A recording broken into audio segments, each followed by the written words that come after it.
This is the story of Germany's strangest unsolved mystery. Wir befinden uns jetzt in dem Arrestzellentrakt. Gleich die erste Zelle rechts wurde durch den Schwarzafrikaner belegt und hier hat sich auch angezündet. On January 7, 2005, a man was found burned alive in a police cell. The police claim it was a suicide. The man was alone in his cell and set his mattress on fire. But he was restrained. His wrists and ankles were shackled. The mattress was fireproof. And he had no lighter on him to ignite a blaze. So how did he burn to death?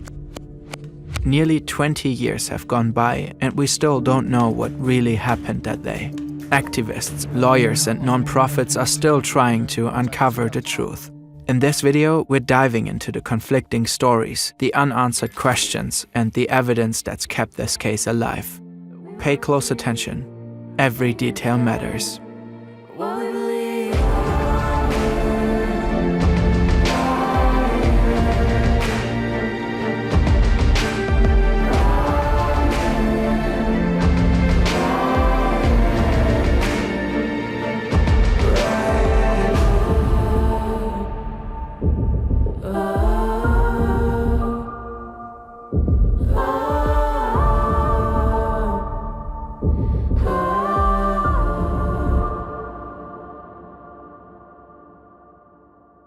Dessau is a city in eastern Germany. It's early morning.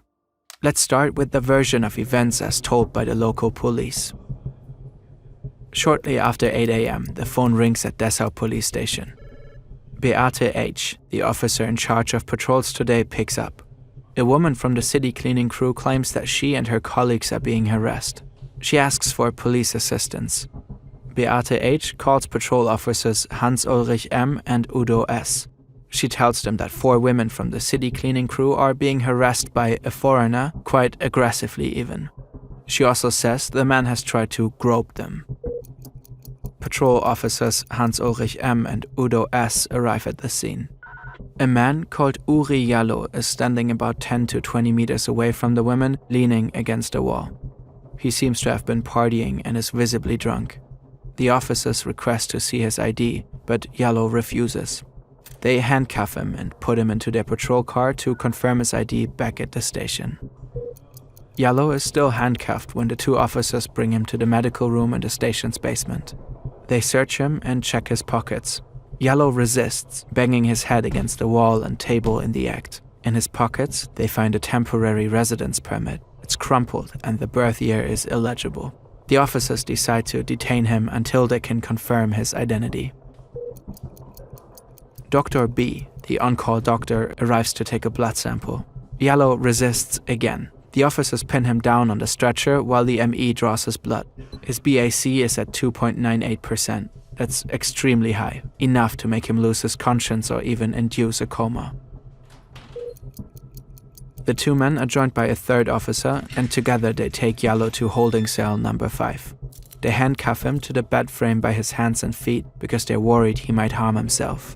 They step out of the cell and lock the door, leaving Jalloh alone. Udo S. and Hans-Ulrich M. finish up some paperwork before heading back out on patrol. Shift supervisor Andreas S. and his deputy Beate H. are informed by a colleague that someone has been restrained in cell number 5. Beate H. turns on the intercom to monitor the inmates' activity. There's no video surveillance. Oury Jalloh repeatedly asks to be uncuffed. She tells him to calm down. Beate H. hears a rattling noise through the intercom. She assumes it's just routine movement during a cell check and doesn't think much of it. Shortly after, Beate H. and her colleague SCH perform a cell check. Jalloh seems to have calmed down. They lock the door to his cell and head back upstairs. Over the intercom, Beate H. hears Oury Jalloh call out again, demanding to be uncuffed. Andreas S. is about to make a phone call, so he turns the intercom volume down. Beate H. hears a strange noise, like something rustling and splashing, followed by a piercing beep. The fire alarm. Andreas S. assumes it's a false alarm and turns it off. Jalloh starts yelling for help. The fire alarm goes off again. Through the intercom, they can hear the crackling sound of flames. Beate H. tells her superior, "Go check already, move." According to the report, the last words Beate H. hears from Oury Jalloh are, "Untie me, fire."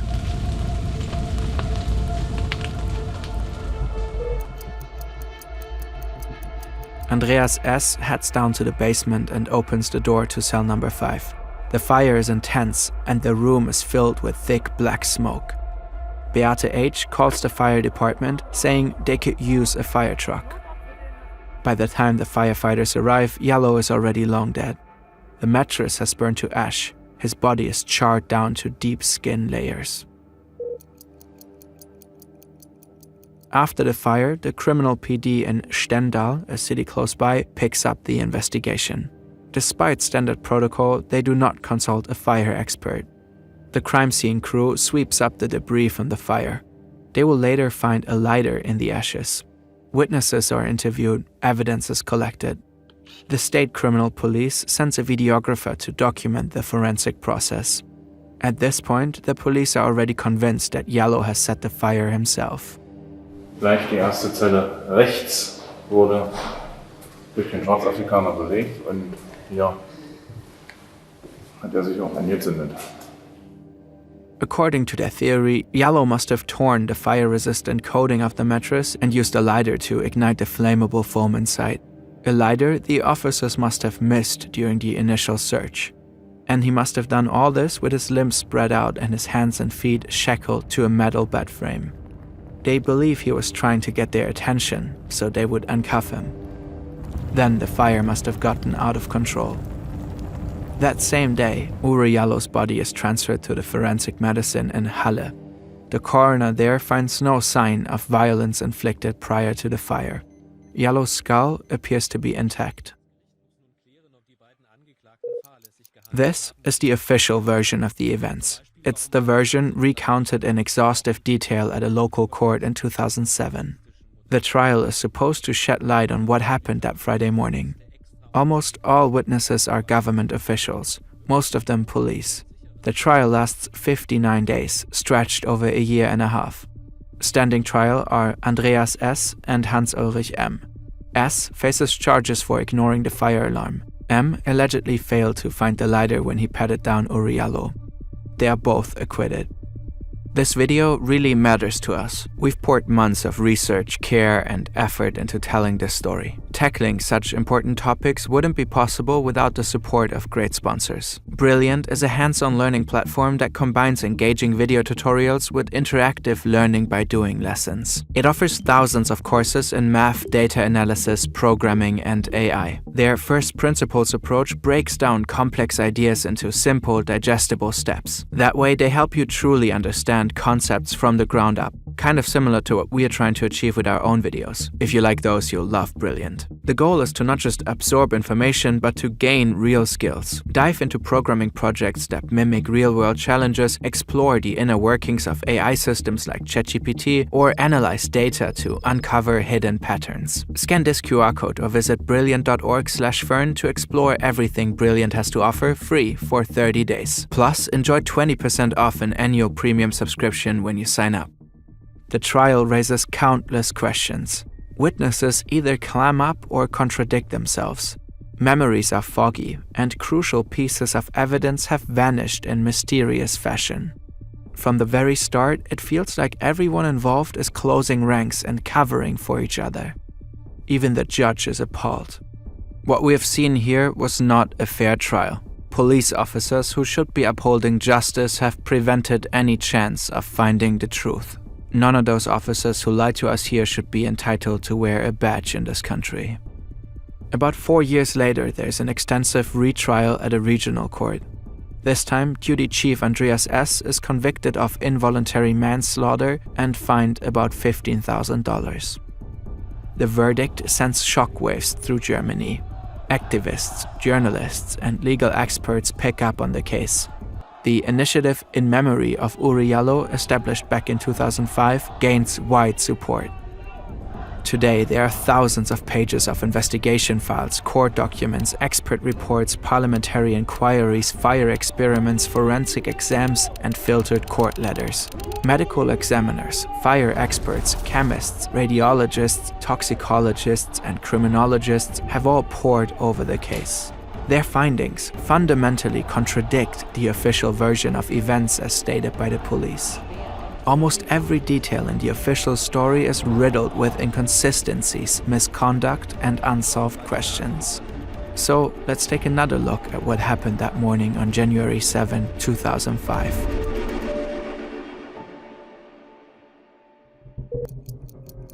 According to the women on the city cleaning crew, Oury Jalloh followed them and asked if he could use one of their phones. At one point, he tugged on one of the women's backpacks. Over the phone with Beate H., they describe feeling, quote, harassed. But when Beate H. relays this to the patrol officers on the phone, she exaggerates. She says the cleaners have been massively harassed and claims Jalloh was trying to grope the women. Aus dieser Nachricht, läuft uns die ganze Zeit hinterher, ist dann bei der Polizistin, die den Anruf entgegengenommen hat, eine Nachricht an 2 Polizeibeamte geworden. Da hat man fast schon ein Sexualdelikt vermutet. Gabriele Heinecke has represented Jalloh's family as a lawyer and followed the case for over 10 years. The officers arrive at the scene. They find Jalloh standing several meters away from the women, leaning against a wall, completely drunk. The situation has already diffused. Still, Hans-Ulrich M. and Udo S. approach Jalloh and say, "Passport, amigo." He refuses. Both officers are tall, while Oury is slim and only 5'7", about 170 centimeters. He doesn't stand a chance. He is forced to the ground and pushed into the patrol car. Legal experts will later conclude that this has been an unlawful detention. The officers should have provided a reason for demanding to see his ID. They are also not allowed to use force on anyone without prior warning. According to the police, Oury Jalloh banged his head against the wall and table. There will in fact be a blood stain found and attributed to Jalloh, but the blood is never tested to see if it matches his DNA. And oddly enough, it is found on the leg of the table. The police also claim they had to hold him in custody to confirm his ID. But the truth is that at this point, Jalloh's complete details were already recorded in the custody log, including his supposedly illegible year of birth. Around this time, shift supervisor Andreas S. reaches out to the on-call Dr. B. The exchange is documented in the court record. "We need you to come in." What's up? "Just a blood test." All right, I'll handle it. You'll get to pinch a black African. Holy shit. I can never find a vein with these dark-skinned folks. Well, bring a special needle then. Will do. Dr. B proceeds to draw blood from Jalloh. Udo S. and Hans-Ulrich M. insist that Jalloh was extremely aggressive. They claim he put up such a fight they had to restrain him so Dr. B could go through with it. 3 other officers, who were partly present during the scene, will later contradict this account. According to them, there were no disturbances. During the first trial, even Dr. B himself confirmed things went smoothly when he drew the blood. During the retrial, however, he refused to testify. Physically restraining someone and holding them down to draw blood without their consent is a serious violation of basic rights. And doing so without a formal warrant is straight up illegal. Oury Jalloh should have been released by now. Instead, 3 police officers escort him from the medical room to cell number 5. They proceed to chain his hands and feet to the bed. Beate H. hears some clattering sounds over the intercom. She assumes it's a routine cell check. However, no cell inspection is recorded in the custody log for 11:30 a.m. At the same time, Officer Thorsten B. heads down to the custody area, looking for colleagues to join him for lunch. Through the open door of cell number 5, he sees Udo S. standing at the head of Oury Jalloh's bed and Hans-Ulrich M. patting down his thighs. He asks them if they want to grab lunch with him. They respond by saying they're still busy. Udo S. and Hans-Ulrich M. will later deny this encounter. They claim to have been out on patrol at that time. all patrol activities are usually logged in a duty logbook, but the log for that day mysteriously disappeared. Beate H. and her colleague SCH from the traffic unit conduct a cell check. Jalloh wants to know why he is shackled, to which Beate H. replies something along the lines of, "You know why." She later recalls noticing that his pants were unbuttoned and pulled down a little, although his hands were chained in a way that would have made it impossible for him to undo his pants himself. She also spots a puddle of liquid right next to his mattress. It's not urine. Despite these strange details, she wraps up the inspection and leaves the cell. According to the police version of events, this is when Oury Jalloh must have started tearing apart the mattress and setting it on fire. Dieses Polizeivideo soll zeigen, dass das zumindest möglich war. But was that actually possible? Could someone really start such a devastating fire with just a simple lighter and some mattress foam? This experiment was commissioned by the Initiative in Memory of Oury Jalloh and conducted by Irish fire expert Maxim Smirnu. He recreated the exact conditions in cell number 5. After more than 1 hour of combustion time, this is how the cell looks like. And this is what cell number 5 in Dessau looked like after the fire. Experiments like these often use pig carcasses. The way they burn closely resembles the fire behavior on human bodies. In the test, the dummy body sustained only minor burns to one of the legs. But Jalloh's body was charred down to deep tissue layers. We'll spare you the images. Also, the experiment produced white smoke, while in cell number 5 there was thick black smoke with heavy soot deposits. So how could the fire have gotten so intense? In another test, the experts doused a pig carcass with 5 liters of petrol before setting it on fire. Okay. Go away! The resulting burn patterns were the most similar to those in cell number 5. The experts concluded that it was most likely that petrol has been used to accelerate the fire. Beate H. claims Oury Jalloh's last words were "untie me, fire." But that is highly doubtful. The autopsy showed no carbon monoxide in Jalloh's body. If he had burned alive, he would have inhaled the poisonous gas. Neither did the examiners find any noradrenaline, a hormone automatically released by the body under physical stress. Both findings suggest that Jalloh was unconscious when the fire started. But why would Oury Jalloh have been unconscious before the fire?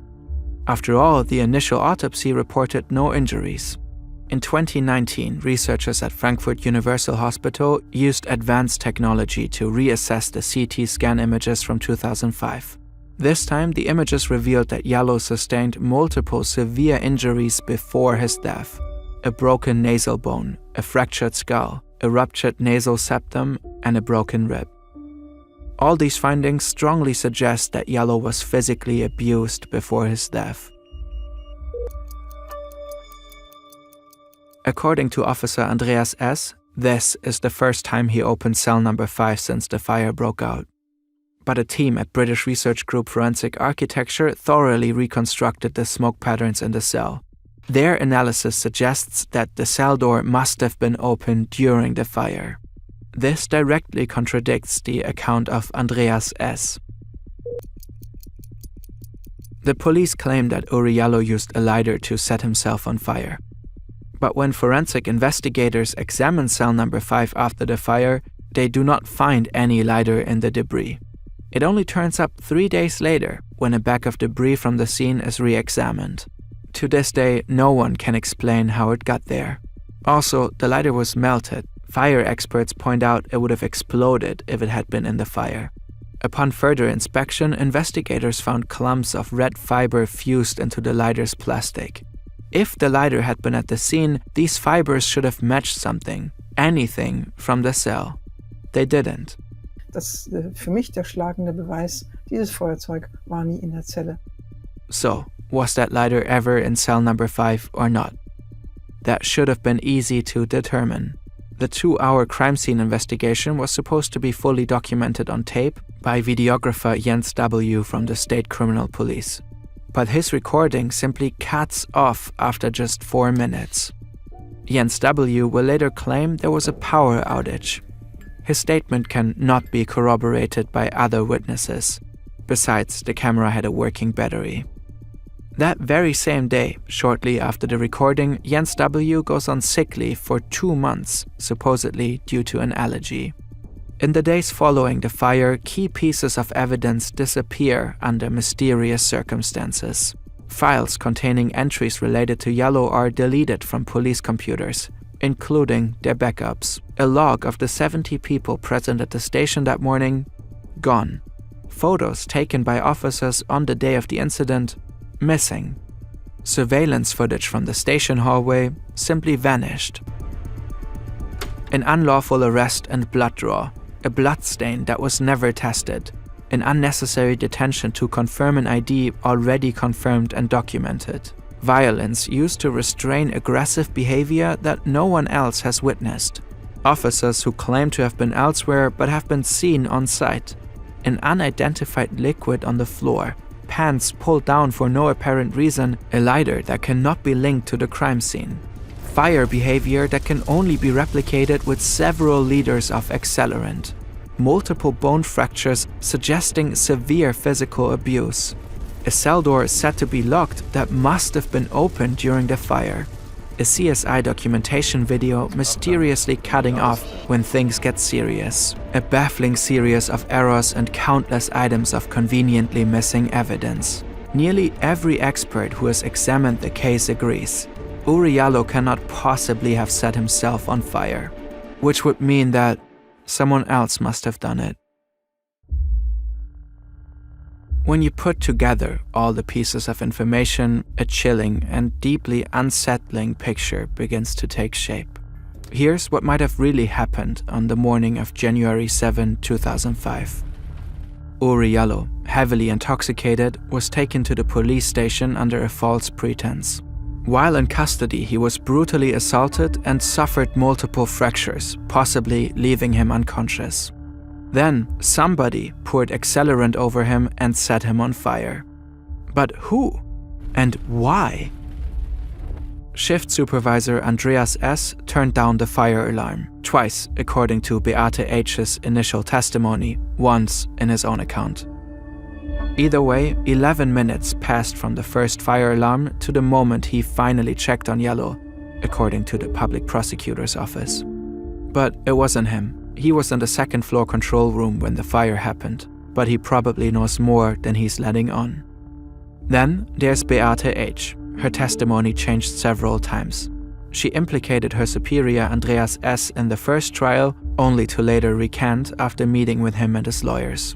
She insists she heard Jalloh's cries for help through the intercom while the fire raged, although he was most probably already unconscious by then. She too might know more than she's letting on. Hans-Ulrich M. was the one who arrested Oury Jalloh, searched him, handcuffed him to the bed in cell number 5. One of his colleagues claims to have seen him in the cell shortly before Jalloh's death, but M. insists he was out on patrol. He was acquitted during the first trial, despite having no verifiable alibi to Becker's story.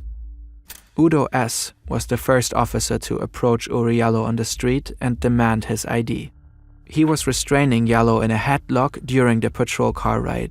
Witnesses claim to have seen him in the cell with Hans-Ulrich M. just before Jalloh's death. And just like his colleague, he has no verifiable alibi for the time of the incident. According to German press, 8 years later, a source informed the Dessau PD that Udo S. had previously worked as a firefighter specializing in pyrotechnics.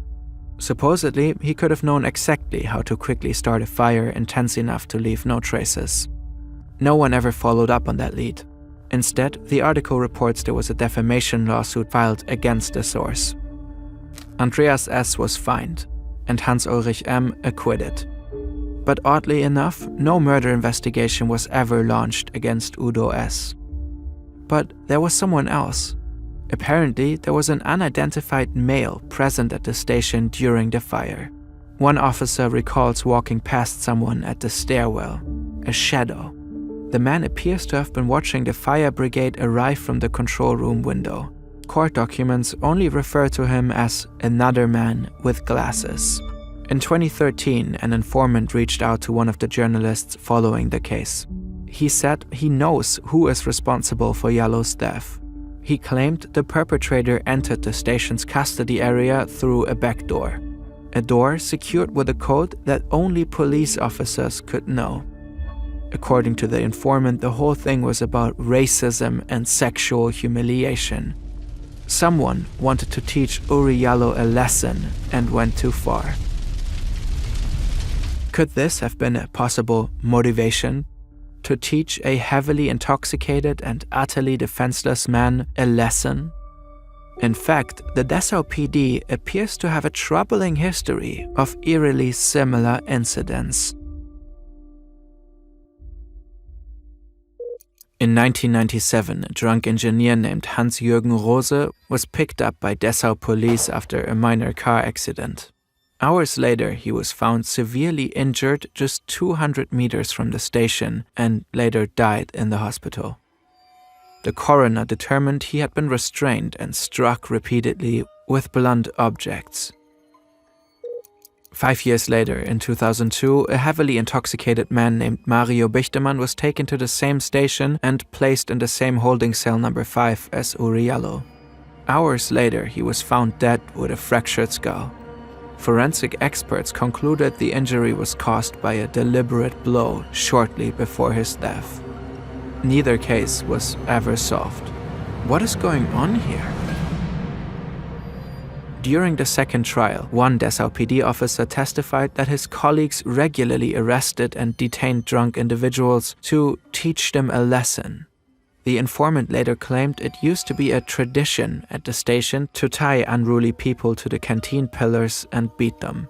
They called it a disciplinary measure carried over from the GDR era.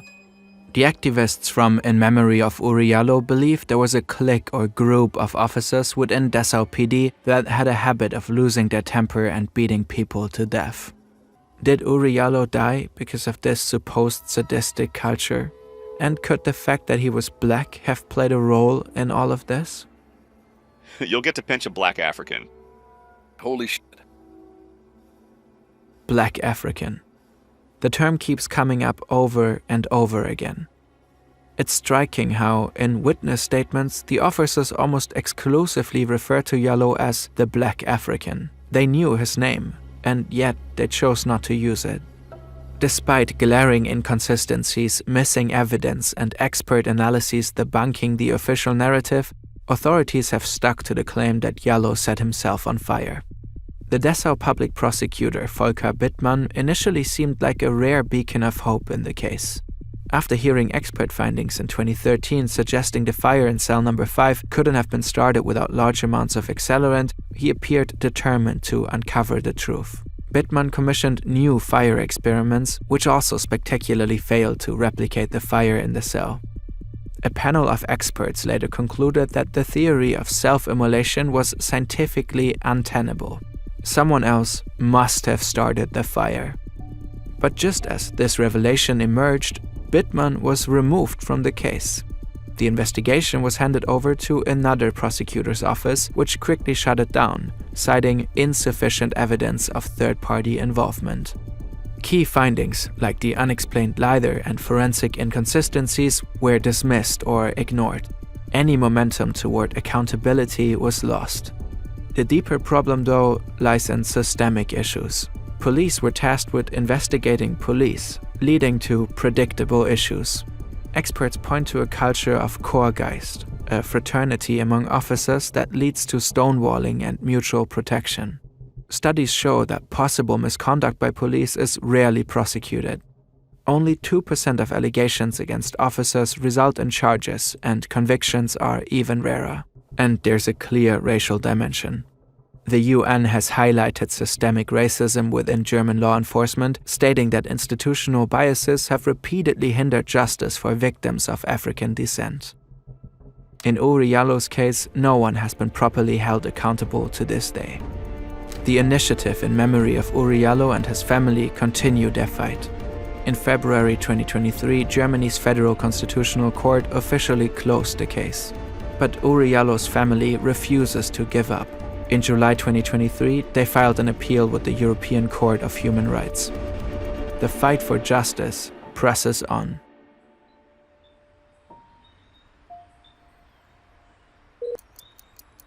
Two German reporters decide to visit Udo S. at his home. The whole world is in lockdown because of the pandemic, so they speak in his front yard. They ask him about an inconsistency in the case, one of so many. He repeatedly says, "I'm at peace with myself," and "I didn't do anything, I swear."